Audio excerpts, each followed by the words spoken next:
Brought to you by itel and American Pistachios.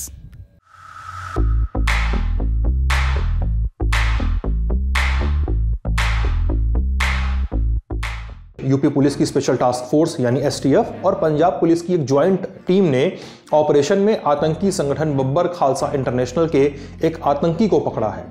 आतंकी का नाम लाजर मसीह, घर पंजाब के अमृतसर का कुरलियान गांव। अब जानते हैं कि पुलिस की कथित टीम ने कैसे आतंकी को पकड़ा। 5 और 6 मार्च की दरमियानी रात 3:20 का वक्त, जगह यूपी के जिले कौशांबी का कोखराज थाना क्षेत्र। यूपी और पंजाब की ज्वाइंट टीम को सूचना मिली कि बीते कुछ महीनों से फरार चल रहा आतंकी इस इलाके में देखा गया है।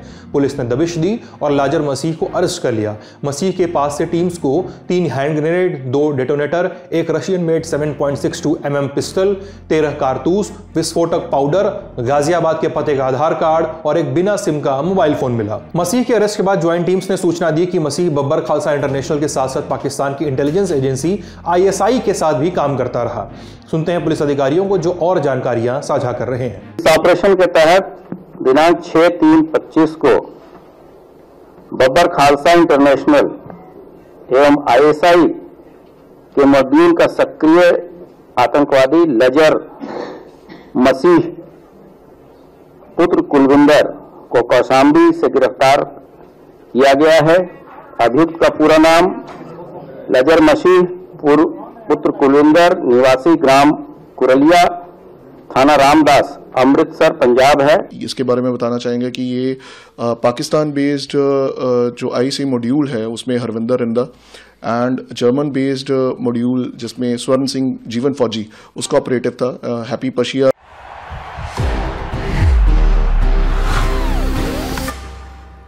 That's the power of pistachio. US based BKI का ऑपरेटिव ये उनके हैंडलर्स थे। अब बात करते हैं बब्बर खालसा इंटरनेशनल की। क्या है ये संगठन, इसको जानते हैं। साल 1978 में खालिस्तानी आतंकियों तलविंदर सिंह परमार और सुखदेव सिंह बब्बर ने अमृतसर में बब्बर खालसा की नींव रखी। मांग सिर्फ एक, पंजाब और आसपास के कुछ राज्यों के हिस्सों को मिलाकर एक अलग सिख देश खालिस्तान की नींव रखी जाए। अपनी स्थापना के बाद से ही बब्बर खालसा ने पंजाब को केंद्र बनाकर गतिविधि शुरू की। कभी पुलिस वालों का कभी कत्ल किया, कभी कमांडोज का कत्ल किया, कभी गांव के सरपंच का कत्ल किया। साथ ही सिख धर्म के पवित्र प्रतीकों की अवमानना का इल्जाम और पुलिस का मुखबिर होने का इल्जाम लगाकर आम लोगों की भी हत्याएं की। चूंकि भारत में इस समय तक खालिस्तान आंदोलन को कुचलने की कवायद शुरू हो चुकी थी, लिहाजा इस संगठन से जुड़े लोग धीरे धीरे इंडिया छोड़कर कनाडा में बसने लगे थे। साल 1981 में इस संगठन को बनाने वाले दोनों संस्थापकों के बीच खटपट हुई और तलविंदर सिंह परमार कनाडा भाग गया। उसने वहां बब्बर खालसा इंटरनेशनल की शुरुआत की। समय के साथ साथ यह संगठन कनाडा से इतर अन्य देशों में भी फैलने लगा। साउथ एशिया टेररिज्म पोर्टल के मुताबिक अब यह संगठन America, United kingdom, Germany, France, Belgium, Norway, Switzerland और पाकिस्तान तक फैल चुका है। 23 जून 1985 को कनाडा के मॉन्ट्रियल से दिल्ली आ रही एयर इंडिया की फ्लाइट AI 182 को बीच हवा बम के धमाके से उड़ा दिया गया। इस हमले में जहाज में शामिल सभी 329 लोग मारे गए।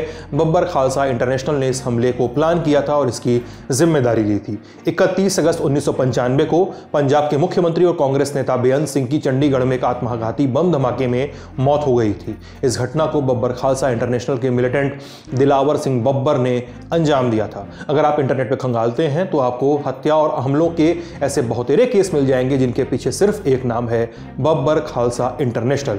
पाकिस्तान में छुपे हुए वाधवा सिंह और मेहाल सिंह मिलकर इस संगठन को चलाते हैं और उन्हें मदद मिलती है पाकिस्तान की एजेंसी ISI और जर्मनी के कुछ आतंकी समूहों से, जो उन्हें पैसों से लेकर हथियार तक मुहैया कराते रहते हैं। बात आतंकियों की हो रही है तो एक और नाम का जिक्र करते हैं, तहव्वुर हुसैन राणा।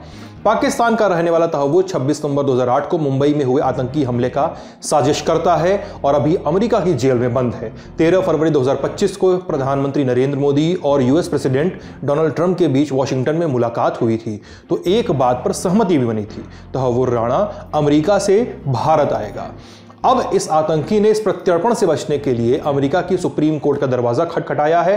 राणा ने कहा है कि उसके प्रत्यर्पण पर इमरजेंसी स्टे लगाया जाए। उसने याचिका में आगे कहा है कि अगर मुझे भारत प्रत्यर्पित किया गया तो मुझे प्रताड़ित किया जाएगा। चूंकि मैं पाकिस्तानी मूल का मुस्लिम हूं तो इसलिए मेरी प्रताड़ना ज्यादा होगी और मैं भारत में ज्यादा सर्वाइव नहीं कर पाऊंगा। बता दें कि प्रत्यर्पण से बचने के लिए उसने जनवरी 2025 में एक याचिका भी दायर की थी, तब वो खारिज हो गई थी। इस बार नए बहाने सामने आए हैं। देखते हैं कि अदालत क्या आदेश देती है।